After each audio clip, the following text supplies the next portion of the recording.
I'm Caroline Chandler, and I'm joined today by Emily Barrett and Sarah Breedlove and Megan Gibbs. We are going to discuss equity, access, and inclusion and a connectivist approach to bridging the digital divide in Arkansas. We're going to start with a high-level overview of connectivism and its role in equitable access. Stephen Downes describes connectivism as a learning theory where knowledge is spread through a network and learning happens when building and navigating these networks.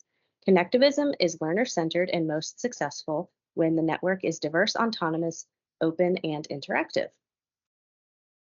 Zalia Shagdar explains that learning occurs when a learner can navigate and apply information from various sources. So without access to internet and devices, those without are disadvantaged. To get into what this has to do with Arkansas, we will now hear from Megan. So through our class discussion post, we noticed all of us had personal experience with equitable access to technology in K-12 classrooms, either as a student or a teacher. So with a connectivist learning theory in mind, we wanted to explore this issue a little more. The problem we will discuss today is equitable access to computers and internet connectivity across Arkansas. According to surveys, 46% of students and 16% of teachers do not have access to the internet in Arkansas. Also, 32% of students and 4% of teachers do not have devices at home for distance learning. Who does this impact? Obviously, students and educators, but also caregivers and society at large. Why don't students have equitable access? Historically, in current lower socioeconomic backgrounds. Another reason is geography and infrastructure. Some students live outside of an internet service provider's service area. This is usually an issue of cost due to terrain or smaller populations, where cost to build out the infrastructure is more than could be recouped from monthly service to a smaller community. What are the effects? With socioeconomic disparities, students may have limited access to educational resources, extracurricular activities, and a conducive learning environment at home. These effects will impact the next generation of Arkansans. Starting early with technology and continuing across all grades ensures every student has the same opportunity to learn and grow in the digital world. Now I'm going to pass it over to Emily, who's going to talk to us about our proposed solutions. What can we do about this issue?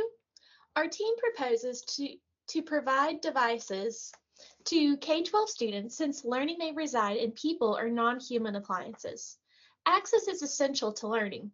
In order to partner with the community for internet connectivity, we know that decision-making is a learning process and we may need to explore new opportunities as information changes. We also need to educate teachers, students, and the community about digital citizenship. Learning is a process of connecting with information sources, and a more informed community means better learning outcomes for everyone. How can we provide devices to all K-12 students? We can collaborate with technology companies and governmental initiatives to ensure every student has access to the necessary tools. Remaining elementary and secondary school emergency relief fund, or ESSER funds, could be used to purchase devices, hotspots, or other school-identified technology needs, funds expiring in September of 2024. We can also use Title I funds. How can we provide internet connectivity to all K-12 students?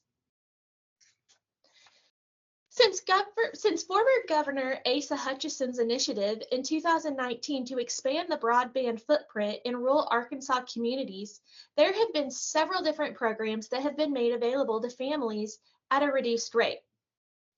Due to the patchwork approach, school administrators and technology personnel should explore options to determine how to best get students connected.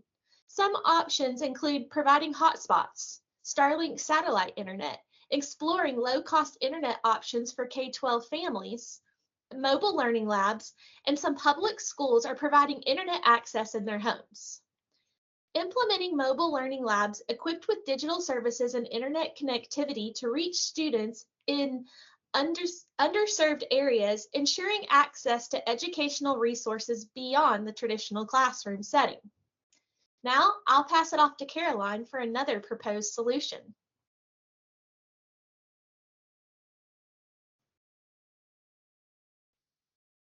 MIT summarized 126 rigorous evaluations of different uses of educational technology and came to a conclusion. Providing devices isn't enough. Programs to expand access to technology have been effective at increasing the use of computers and improving computer skills. However, these programs generally did not improve grades or test scores. And we agree. Providing devices is not enough. Stakeholders need comprehensive support, training, and digital citizenship curriculum can provide that support. Teacher training is essential for maximizing the benefits of the one-to-one computing. We need to teach trainers and focus on the pedagogical strategies for integrating technology that emphasize age-appropriate learning standards, like the Computer Science and Computing Standards of Arkansas.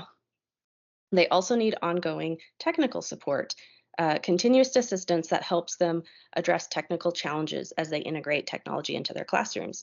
And they also need awareness of the different supports, like educating teachers about how to submit a help ticket for technical issues and providing guidance on engaging with the board-approved volunteers when they have software requests. Students also need support. For students, we propose an annual curriculum at the start of the school year and post-winter break that focuses on responsible, safe, and positive online engagement. This curriculum might include things like Google's Be Internet Awesome or their Be Internet Awesome game, and any of the 3 Common Sense Media digital citizenship books that target 5 to 11-year-olds and explain digital citizenship in age-appropriate chunks depending on the grouping. The community also needs support, so we propose workshops that could be done every October in conjunction with Digital Citizenship Week that could be hosted in community centers and libraries and schools or churches. And these are aimed at improving the digital literacy and online safety for all the community members so that they understand the broader scope of how to keep students safe online. Now, to discuss impacts, we will turn to Sarah.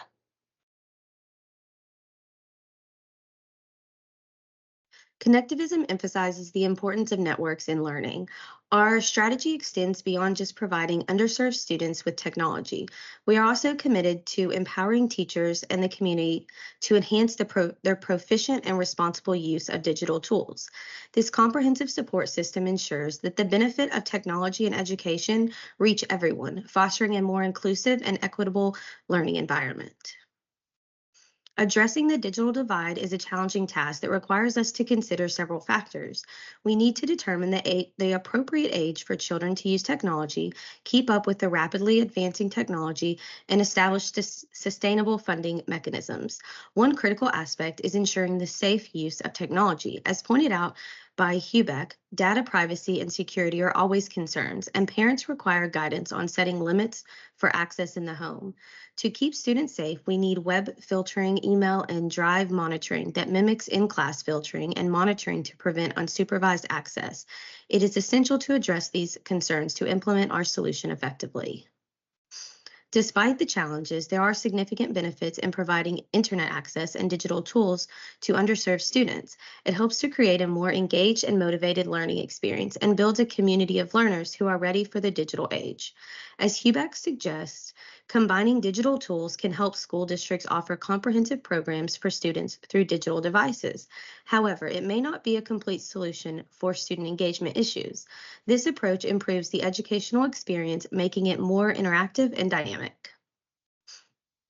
Applying connectivism principles to address the digital divide is our vision for the future, where every student in Arkansas has the necessary resources and support to succeed in a digital world.